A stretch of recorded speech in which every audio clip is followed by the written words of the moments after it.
capítulo 27. E o versículo é o também de número 27. Glória a Deus.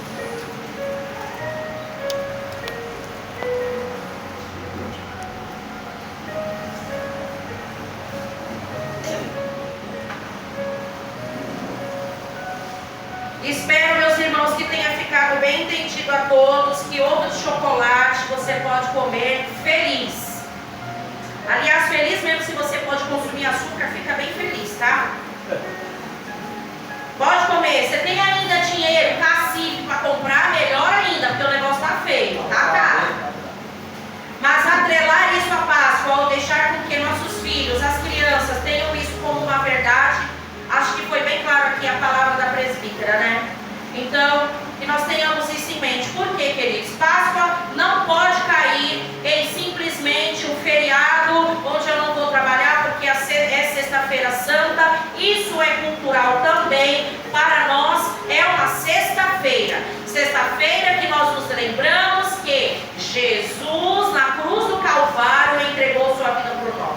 Aleluia. Assim como nós costumamos dizer, é a ceia do Senhor. Não chamamos de Santa Ceia. Quem chama, nós não criticamos, nós não queremos ficar fazendo chacota com isso. Mas a ceia do Senhor, a mesa da reconciliação.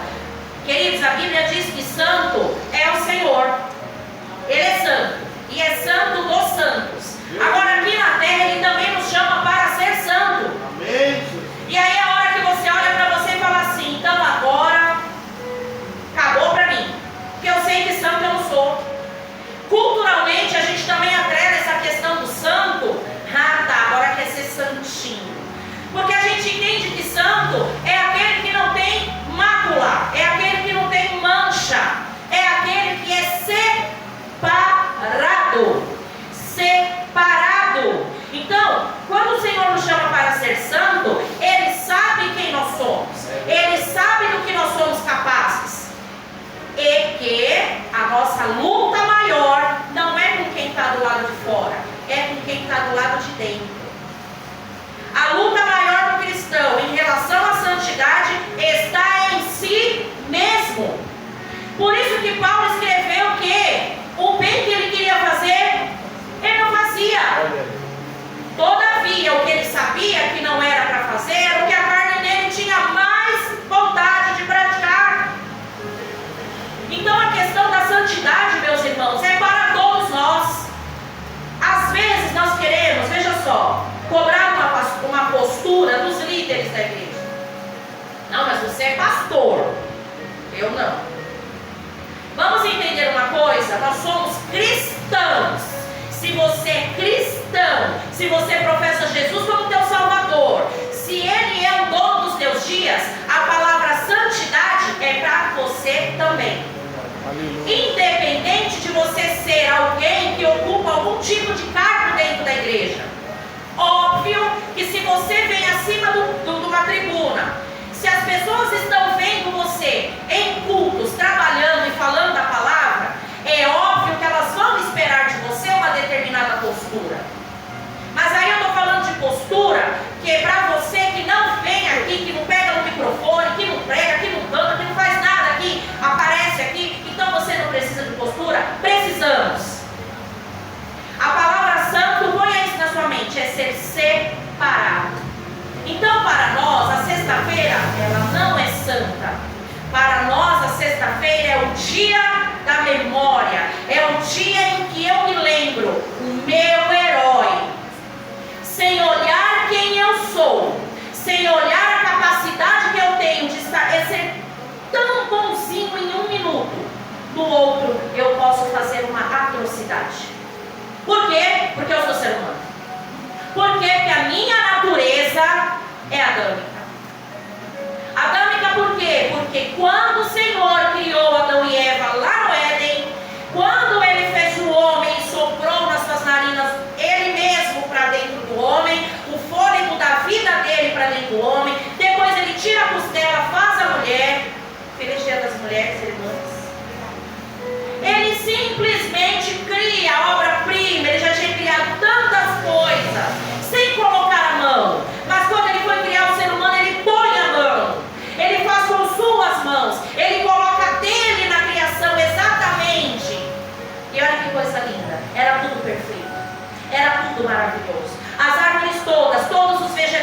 viu ali, eram todos maravilhosos. A fruta mais linda que você já viu não se compara com o que era no Éden. E então, quando eles desobedecem à ordem direta do Senhor, e eles têm então contato com aquela árvore, os olhos se abrem para aquilo que Deus não queria. Por que Deus não queria? Porque a partir do momento que eles tivessem contato com o fruto, a desobediência deles faria com que eles tivessem ali o conhecimento do bem e do mal. E foi a partir daquele momento que eles correram para se esconder de Deus. A Bíblia diz que o Senhor todos os dias ia lá conversar com eles. Mas eles correm para se esconder de Deus no momento que eles têm esse esclarecimento. Eva, você está nua. Não, você também. Vamos nos esconder. E eles pegam folhas de parreira para colocar onde eles entendiam que não era para mostrar. Mas eles sempre estiveram nus. E aí, nós sabemos que o Senhor vai até eles e pergunta, é onde há aquele diálogo, foi a mulher que deu, foi a serpente, e aí o Senhor mata um animal. Até então, ninguém, nada havia morrido. A partir do momento que a desobediência entra, a morte entra junto com ela, meus irmãos. Eles desobedeceram, e foi necessário que o inocente perdesse a vida por causa da desobediência deles. O Senhor então vai lá e tira daquele que morreu a pele para que eles se cobrissem.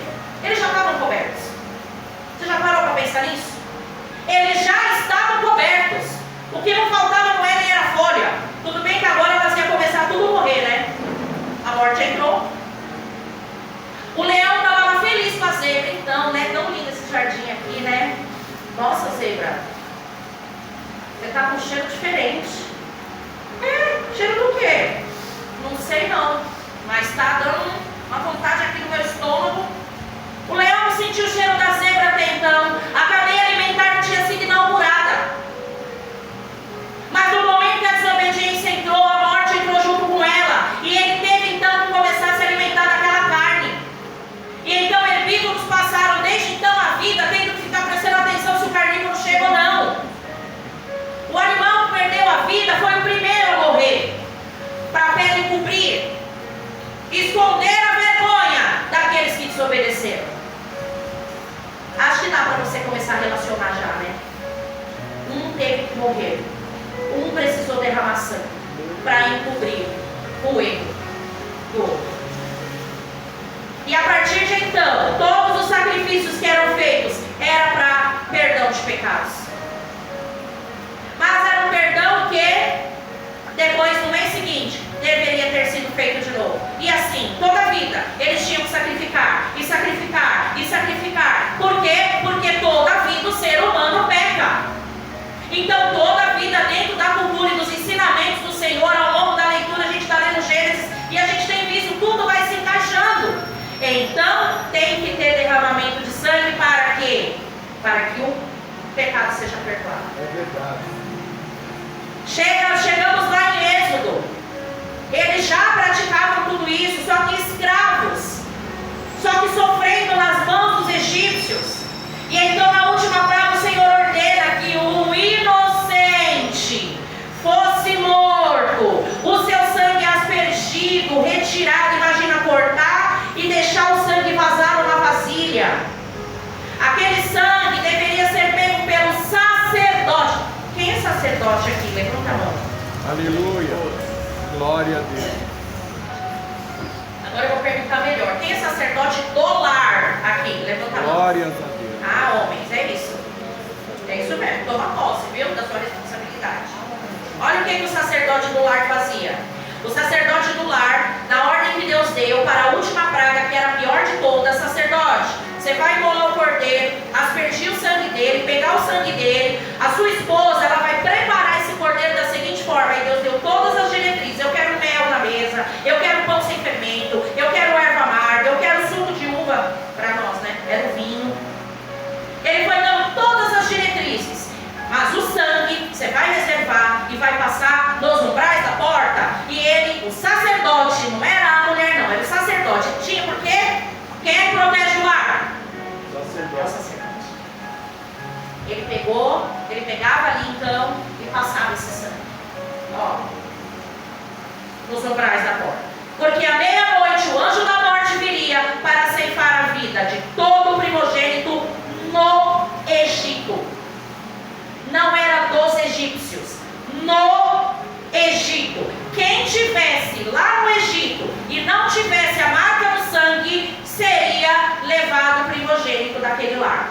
E assim o Senhor fez. À meia-noite o anjo vem, ele passa por cima da casa, ele olha, não tem a marca do sangue, eu posso entrar. Pegava o espírito do primogênito, o primeiro filho daquele casal. Quem tinha um, era aquele um. Quando ele chegou na vila dos judeus, na vila dos hebreus, a marca do sangue passava por cima. E a marca do sangue passava por cima. Passar por cima, é isso que significa a palavra Páscoa. Você vê como não tem como colocar Páscoa atrelado simplesmente a um mamífero que nem ovo bota. O único mamífero que bota ovo é o ornitorrinco, tá bom? Não bota ovo coelho, mas a gente já viu. Tem outras explicações, muitas outras. Então, a marca do sangue foi que livrou. A marca do sangue. A marca do sangue. A marca do sangue do nosso herói. É ela quem nos livra. Mas, queridos, hoje, falei tudo isso e vou voltar para Mateus. Mateus 27. Tudo isso está sendo ensinado para as crianças esse mês, tá? Se você puder em casa, dá uma estimulada. O que foi falado na escola hoje? O que ensinaram lá? Se a criança chegar e falar assim, ai, não sei, ai, não lembro, não briga, tá? Nossa, presta atenção. Não, faz isso não. Só fala assim, ó, ai, se eu não me engano, a pastora falou que estão falando das pragas do Egito, vê se você traz a memória dela, porque muitas vezes a criança está prestando atenção e não está, ou ela presta atenção desenhando, pintando e aquilo some da cabeça dela.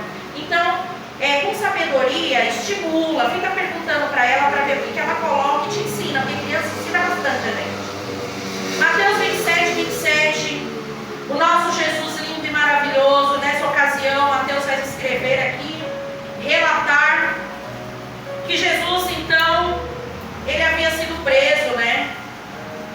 Interrogado, ele já tinha sido traído por Judas, e a gente acha um absurdo, só que a gente faz isso também, e às vezes não se toca, né?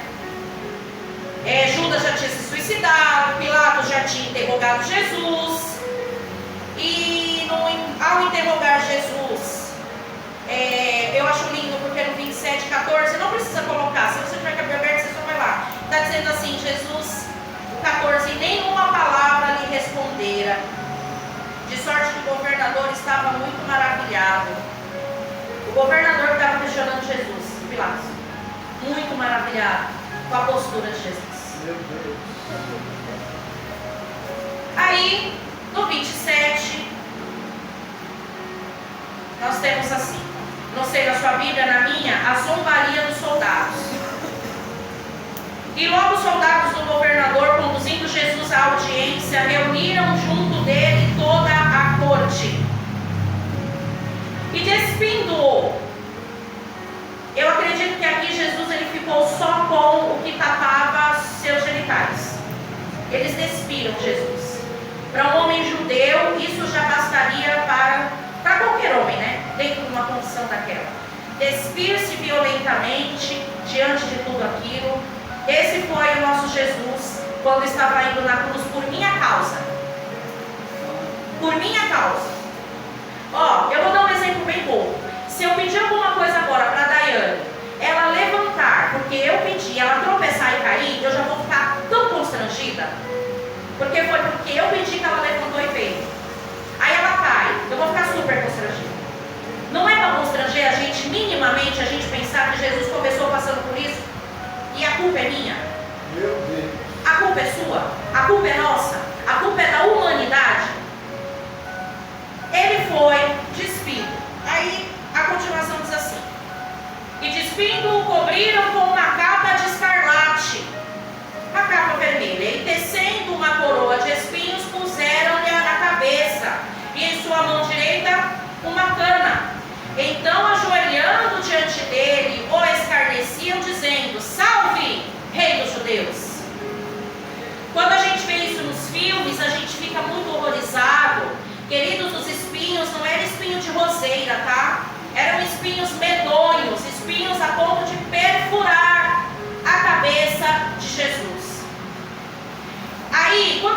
essas cenas e você vê os romanos, os soldados, com tamanho escárnio, isso vai dando uma revolta. Mas eu queria lembrar a vocês que os romanos, eles não são menos piores do que nós. Nós não somos melhores do que eles. Nem aqueles que fizeram isso, que está sendo relatado aqui.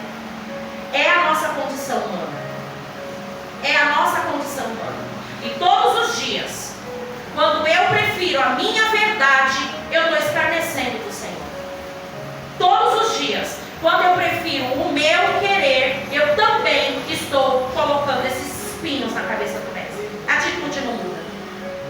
E então, eles se ajoelham, zombando. Olha aí o rei dos judeus. Eita Deus. A gente vê a humanidade fazer isso hoje. Zombar de Jesus. Zomba do crente, zomba da igreja, zomba da nossa crença, da nossa fé. Muitos, dando mau testemunho, fazem com que esse tipo de coisa seja cada vez mais espalhada, disseminada. O 30. E cuspindo nele, tiraram-lhe a cana e batiam com ela na cabeça. E depois de haverem escarnecido, tiraram-lhe a capa. No filme, principalmente o último Paixão de Cristo, que é o que o Mel Gibson dirigiu, eles, na hora que arranca a capa, você ouve assim Jesus gritar, porque ele já tinha levado as chibatadas. Então a carne dele estava dilacerada e gruda, né? A sensação, meu Deus, a gente não aguenta uma dorzinha aqui no campo da unha. E Jesus passou por aquilo, e naquele momento, se fosse qualquer um de nós, a gente teria dito: tá bom, chega, eu não quero mais brincar. Tá bom já chega. Ele não desistiu. Eita Deus. Por isso que eu chamo ele de herói. Ele continuou. Mesmo lembrando quem a Paulo ia ser. Ele falou: não, eu vou continuar. E aí, no 32, e quando saíam, encontraram um homem sirineu, chamado Simão, a quem constrangeram a levar a sua cruz. Quando a gente vê nos filmes, geralmente a multidão, muitos chorando, outros gritando, jogando coisas em Jesus, e o sirineu está no meio da multidão. Então é uma hora em que a cruz, pesadíssima, porque inclusive não era do tamanho de Jesus, não tinha sido feita para ele, porque a cruz não é para Jesus. O condenado à cruz somos nós. Então era o nosso molde que estava naquela cruz. Então a cruz gigantesca, ele estava levando com a carne aberta, com a cabeça furada, e já tinha apanhado, e era cuspido, e ele levando, no sol escaldante. E aí a hora que a cruz cai, aí o soldado romano vai lá e chama o sirineu. Ajuda ele a levar aqui. Não, ajuda ele a levar. E eu vou falar para vocês que esse momento no filme é um momento em que eu fico assim muito impactada. Porque Jesus está desse lado segurando e o sirineu vai para o outro e olha para Jesus. Meu Deus. Meu Deus. Quando ele olha para Jesus, você vê no rosto, na fisionomia do ator, que ele interpreta muito bem o choque que ele tem e ao mesmo tempo constrangimento de ver aquilo que estava acontecendo, e ele continua levando a cruz com Jesus. Aleluia.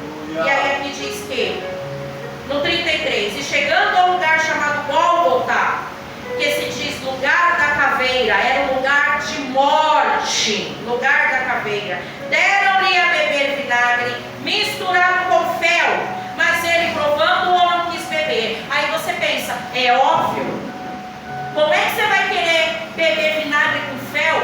Já não era sofrimento bastante para Jesus ainda ter que beber uma coisa dessa? Esses homens eram ruins demais, porque eles não deram água para ele. Eles foram dar exatamente vinagre com fel. Não sei se você sabe disso. O vinagre com fel, ele tinha um potencial analgésico. Se Jesus tomasse, ele ia de repente ter reações no seu organismo que diminuiriam a dor. Então Jesus não aceitou não só pelo gosto, ele tinha que passar pelo que ele passou por mim e por você. Meu Deus, glória. Aí eu não quero aguentar meu marido porque ele é chato.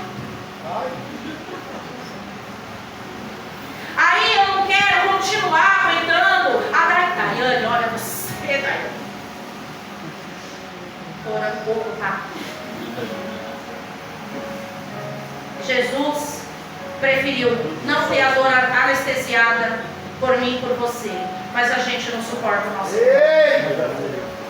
Sendo que foi direto a fala dele: ama o teu próximo. Ama o teu próximo. Ama o teu próximo.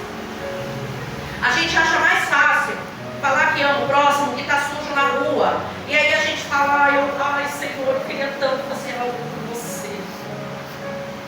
Aí os próximos que estão limpinhos, que é mais fácil de você amar ainda, a gente não ama porque a gente quer que ele seja do jeito que a gente quer, ou a gente quer que ele seja melhor ainda do que ele é, mas nunca ele vai chegar aos seus pés. Isso é lógico. Viu, Thiago? Porque você nos meus pés você vai chegar nunca. Tá linda. Não vai, linda. Você tem muito que melhorar ainda para chegar onde eu cheguei. Esses somos nós, queridos. Esses somos nós. Hoje a gente precisa se constranger.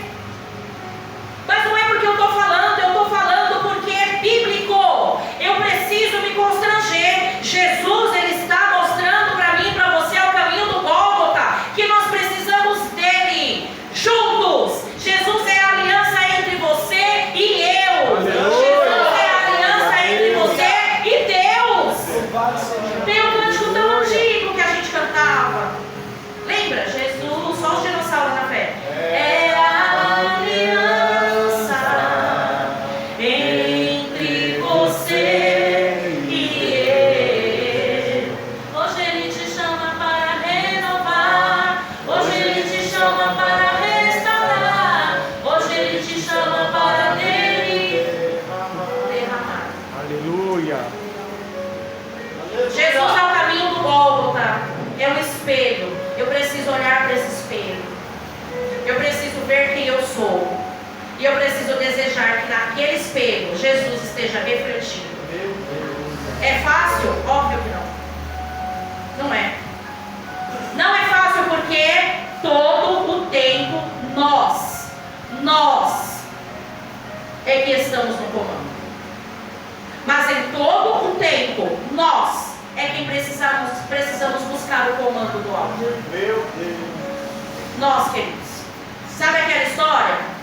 Eu não sei dizer exatamente porque eu não dirijo. Eu só sou copiloto. E às vezes, porque entrar no carro, se é para muito longe, eu já durmo. Mas quando eu entro no carro, eu vejo que quem está dirigindo é quem dá o comando. Então, na nossa vida, você deixa Jesus sentar no comando e você é o copiloto. Entende?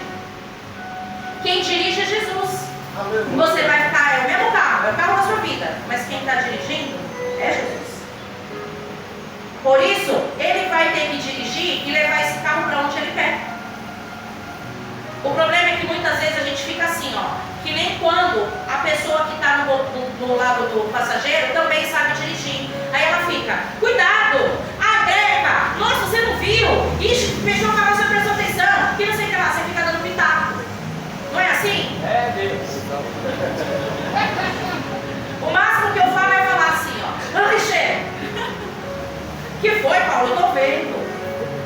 Eu não girei. Imagina eu sou quase anã, aí na hora que eu tô aqui, ó, eu não tô vendo que nem ele. Aí então pra mim a coisa acontece em cima, aí a hora que eu falo, às vezes a gente faz isso, porque Jesus está na direção, a gente fala, bonzinho, bem crente, Jesus pode entrar e dirige aí, eu vou ficar aqui. Começaram as tribulações. E não estou falando de tribulação com dinheiro, com tribulação com... Não, é tribulação principalmente com gente, que é uma coisa que tira a gente do eixo. Aí a gente começa a querer, peraí, Jesus, tira a mãozinha aí, ai, vira pra cá. Ai, peraí, Jesus, breca aí que eu não estou querendo, para aí. A gente vai fazendo isso. E Jesus é tão lindo, que muitas vezes ele permite essas situações quando a gente acha que está no comando, porque ele vai usar até isso para nos moldar e nos mudar, porque a gente tem que ser a cópia de Jesus, não tem jeito. E aí a gente fica, Senhor, eu sei, eu não devia ter pisado no breque, né, em cima do seu pé. Eu sei, eu tenho que brecar, não sou eu. Vai chegar a hora que a gente vai ter que reconhecer isso. Seja na nossa saúde, quando a gente descuida. Aí na cama de hospital a gente pensa, quantas vezes o Senhor usou pessoas, quantas vezes o Senhor usou o médico, quantas vezes. Seja chorando à noite a solidão de uma escolha errada, seja tantas coisas. A continuação vai ser assim: 35. E havendo-o crucificado, repartiram as suas vestes, lançando sortes para que se cumprisse o que foi dito pelo profeta. Repartiram entre si as minhas vestes, e sobre a minha túnica lançaram sortes. Aí aqui a gente já pulou todo aquele terror nos pregos enormes porque tiveram que transpassar os pés e chegar do outro lado da cruz, transpassar a mão e chegar do outro lado da cruz para conseguir prendê-lo, né? 37, por cima da sua cabeça puseram escrita a sua acusação: este é Jesus, o rei dos judeus. Essa escrita ali era para ter, para os judeus, se eles tivessem realmente entendido, né? E não esperando até hoje, dentro da crença deles, o Salvador, o Messias, ele era realmente, ali não estava uma mentira, o rei dos judeus, o rei prometido, o Messias. Mas eles se zangaram muito, né? E no 38, e foram crucificados com ele 2 salteadores, um à direita e outro à esquerda. E a palavra que o Senhor me deu para essa ministração é agora: o ladrão da cruz. E os que passavam, blasfemavam dele, balançando as cabeças, assim, ó. Ainda está dizendo rei dos judeus. Olha lá. Era esse que pregava e falava que veio para salvar, que veio para os seus, os fiéis. Olha lá onde ele foi parar. 40. E dizendo: tu que destróis o templo em 3 dias e reedifica, salva-te a ti mesmo. Se és filho de Deus, desce da cruz. Zombando e ainda tirando crédito das palavras do próprio Jesus, por não terem entendido o que Jesus estava dizendo. Porque ele realmente disse: eu vou colocar abaixo este templo em 3 dias. Nós sabemos que Jesus estava falando dele. Ele ressuscitaria ao 3º dia. E aqueles homens então passavam zombando. E no 41, e da mesma maneira também os príncipes dos sacerdotes, com os escribas, anciãos e fariseus, escarnecendo, diziam: aqueles que achavam que eram exatamente quase os semideus, que sabiam muito da palavra, que eram aqueles então que se queixavam de Jesus para as autoridades, aqueles então que escolheram a Barrabás ao invés de Jesus para libertar, aqueles que viviam dentro das sinagogas, que ensinavam da palavra de Deus, mas que não tinham o coração aberto para receber a verdadeira palavra de Jesus, e nem para aceitá-lo como ele era. Você vai vendo, quando você vê no The Chosen, você vai vendo a religiosidade desses homens, Jesus curando, Jesus transformando, Jesus trazendo as pessoas para perto, arrebanhando, e eles sempre sisudos com as suas vestes. Que absurdo, que absurdo. Olha o sábado, que absurdo. Olha isso, ele está na zona vermelha, ali é só quem não presta que fica. Como assim ele está ali? É assim. E nos dias de hoje não é diferente. 42. Salvou os outros e a si mesmo não pode salvar-se. Se é o rei de Israel, desça agora da cruz e crê-lo-emos. Confiou em Deus, livre-o agora se o ama, porque disse: sou filho de Deus. E o mesmo lhe lançaram também em rosto os salteadores que com ele foram crucificados. Outra versão, outro evangelho vai dizer que um dos ladrões, ele começa também naquela falação total que estava ali contra Jesus, ele começa então também a indagar o mestre. E aí ele diz: você não falou que é o cara? Você não falou que é o Salvador? Desce daí então, preso, tá? Já, para morrer também. Aí o outro: você não está vendo que eu e você sim merecemos estar aqui? Ele não. Para de falar isso que você está falando, porque essa culpa aqui é nossa, mas ele não tem culpa nenhuma para estar do jeito que ele está.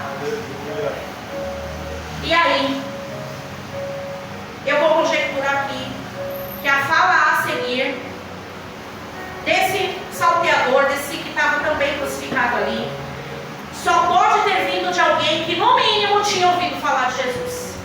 Porque ele reconhece quem é Jesus. Ele fala: mestre,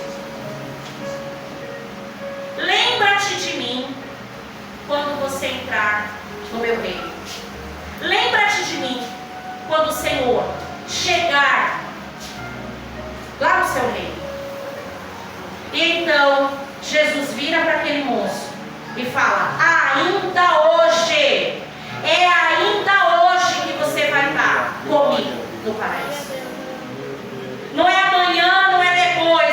Jesus não virou para ele e falou assim: como que você tem a ousadia de pedir isso para mim? Se você está nessa cruz, se você é pecador, se você fez o que é errado. Não, Jesus não faz isso. Quem faz isso sou eu e você. É verdade. Quem faz isso somos nós. Jesus olhou para ele e disse: ainda hoje, filho, você vai estar comigo. Oh, glória. Eu quero imaginar aquele homem quando Jesus entra então no paraíso e diz: oi, eu falei para você, meu filho, que você ia se encontrar comigo aqui. Ele se arrependeu. Quarta-feira foi pregado aqui a respeito de arrependimento. Ele se arrependeu instantaneamente, reconheceu quem era Jesus. Infelizmente foi no último momento que ele se arrependeu e reconheceu. Mas ele reconheceu. Nós vamos participar da mesa da reconciliação porque nós reconhecemos quem é Jesus. Olha aí. Nós nos arrependemos de quem nós somos e nós queremos mudar. A não ser que você não queira mudar, a não ser que você não queira deixar a sua prática, a sua atitude, você não crê que Deus pode te libertar, Deus pode mudar a sua situação, que Deus pode transformar em vinho, que tudo que está ruim o Senhor pode transformar diferente. Só que eu não vou prometer para você e mentir que vai ser instantâneo e nem que isso não vai te dar trabalho. Vai dar trabalho. Quando a médica falou para mim: Ana, a sua diabetes está alta, você já tem mais de 45 anos e a menopausa daqui a pouco vai bater na sua porta. Se você não cuidar da sua saúde, você vai estar muito mal. Eu tive que escolher me sacrificar ou não. Se meu corpo é dentro do Espírito Santo, eu entendi: tá bom, Jesus, tá bom, agora chega, eu não vou brincar mais. Está sendo fácil para mim abrir mão do açúcar? Eu que idolatrava a união?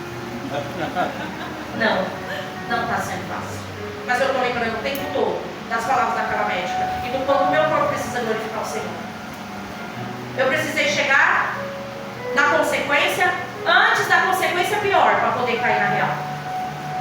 Mas eu tive que ter atitude. Hoje, se você quiser ter atitude de mudança, você vai participar da ceia, vai se fortalecer, vai renovar tua aliança com o Senhor e vai partir para cima. Não é fácil, Jesus, mas eu sei que o Senhor está na direção do carro da minha vida. Aleluia. E eu vou conseguir. Glória. Não é mérito meu, é mérito do Senhor. O que eu não quero é continuar na vida que eu estou levando. Eu não quero continuar nessa mesmice. Eu não quero continuar olhando para a direita e para a esquerda. Se olhou torto, se falou, se não sei o que, não quero saber. Jesus, eu quero um Senhor. É um Senhor que eu quero. É um Senhor que eu quero, porque eu também quero encontrar com o Senhor no paraíso. Aleluia. E ao terceiro dia, ele ressuscitou. Glória